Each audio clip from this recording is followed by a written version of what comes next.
Po si do jetë një mësues në harkun e 20 viteve, sipas teje ndryshim? Mësues artificial. Mësues artificial. Pra nuk është puna në kuptimin ai do jetë, do të thënë, do të jetë i varur nga inteligjenca, po nuk ka vetë inteligjencën për ta përdorur atë. Ky është problemi. I varur nga inteligjenca, por pa inteligjencë. Po pa inteligjencë, nuk ka vetë inteligjencë, sepse ne kështu duam ta formojmë neve. Jo se është faji i tij. Ky është një brez si pasojë e asaj çfarë është problema, po sigurisht pra, se unë kam parë, shiko, për fat të keq, para 5 vjetëve unë kam parë student që ishte në mase dhe që më thoshte mua, unë nuk shkruaj dot në kompjuter, se unë për turpin tim tha edhe kur era në shkollë të lartë, nuk mësova dot, nuk shkruaj dot në kompjuter, kam qenë në shkolla rurale, ata bëj projektin me shkrim dore. Dhe ishte e turshme.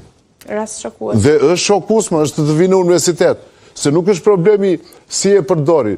Thash, ne kemi kompani shumë të mira që mund të ta udhëzonin dhe mund ta bënin arsimin që sot të ishte në kushtet më të mira së paku krahasuar me këto vende.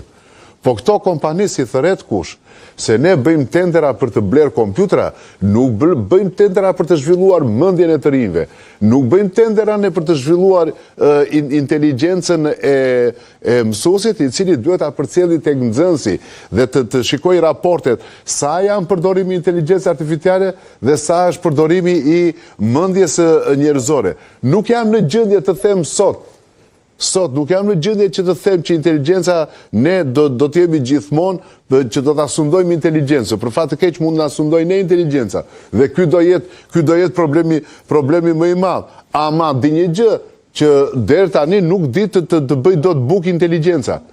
Se si duhet ta bëj bukën, se si duhet nuk di deri më sot se si e bën prindërimin i inteligjenca e kështu me radhë.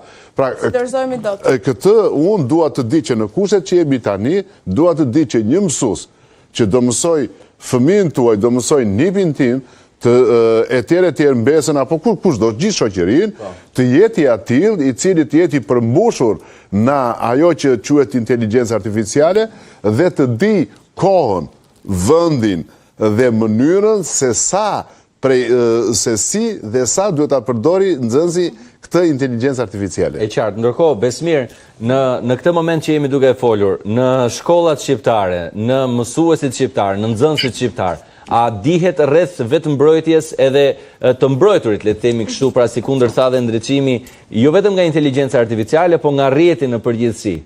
Të paktën flasim për të marrë të gjërave shablon.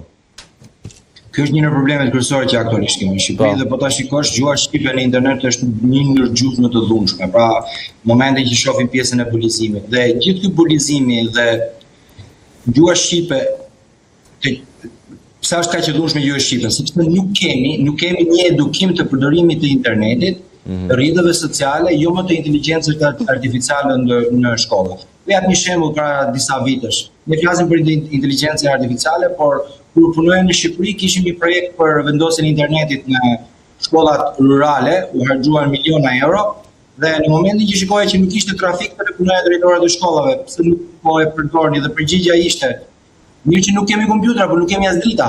Ti më thua pse nuk është ndezur linja e internetit. Pra ne kemi ca gjëra të tjera shumë mallore që na çalojnë. Pastaj ne mund të kalojmë tek pjesa e përdorimit të inteligjencës artificiale. Ose ajo që tha profesori për pjesën e një studenti që nuk arrin të përdor kompjuterin. Sepse nuk i është dhënë as mundësia. Pra, nuk është diçka e mirë të blesh një laptop, një kompjuter që në moshë të vogël. Dhe nëse shohim Shtetet e Bashkimit Evropian, pra po të marr 2 fëmijë të mi që studiojnë perëndim, shkolla ka ofruar laptopin që në klasë të dytë. Përveç asaj, një laptop i cili është nën kontroll të shkollës, që lejohet dhe nuk lejohet shumë, monitorohet dhe një pjesë të detyrave me vetëdije të plotë ju japin që të përgatisin në kompjuter në mënyrë që të mësojnë dhe përdorimin e kompjuterit. Pra nuk ka një nën për mësimin e përdorimit të kompjuterit, por me anë të projekteve i bëjnë që të mësojnë kompjuterin. Me detyrimisht që të vegjël pra. Deri tek përdorimi i pjesëve të tjera. Desha të jap edhe një shembull për pjesën e inteligjencës artificiale nga përditshmëria ime. Diçka që më ndodhi mua dje, po jap veten si shembull të keq. Po.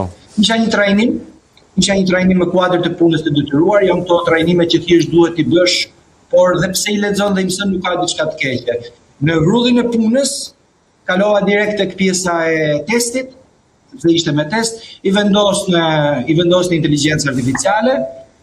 Momentin që pash rezultatin ishte diku tek 80%, megjithëse kalueshmëria ishte 60%, mbaroi testin. Okej, ishte diçka që unë kisha marrë dhe përpara dhe diçka që unë e di se kishte të bënte për sigurinë në punë, por nga ana tjetër nuk lexova as pyetjet.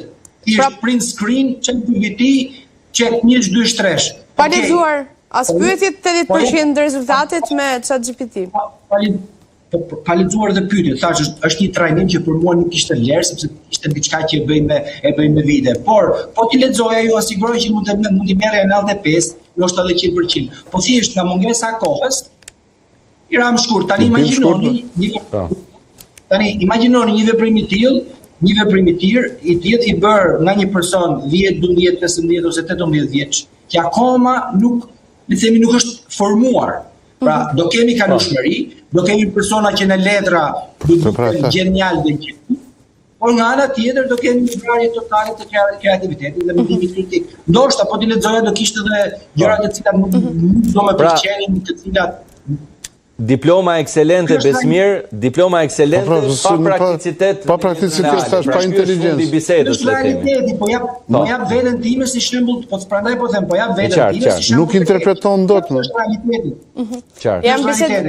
Janë biseda që duhen bërë për të reflektuar edhe për të sjellë në vëmendje. Është problem i madh shumë. Jo, ky është problem, janë ngritur këmbanat e alarmit. Kush nuk i dëgjon, le mos i dëgjoj. Ky është një problem shumë i madh.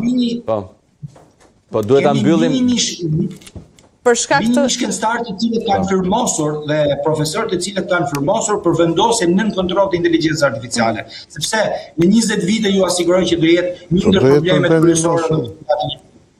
Ju falenderojmë shumë, është një bisedë që duhet diskutuar shumë, por për shkak të kohës, faleminderit, ishte kënaqësi.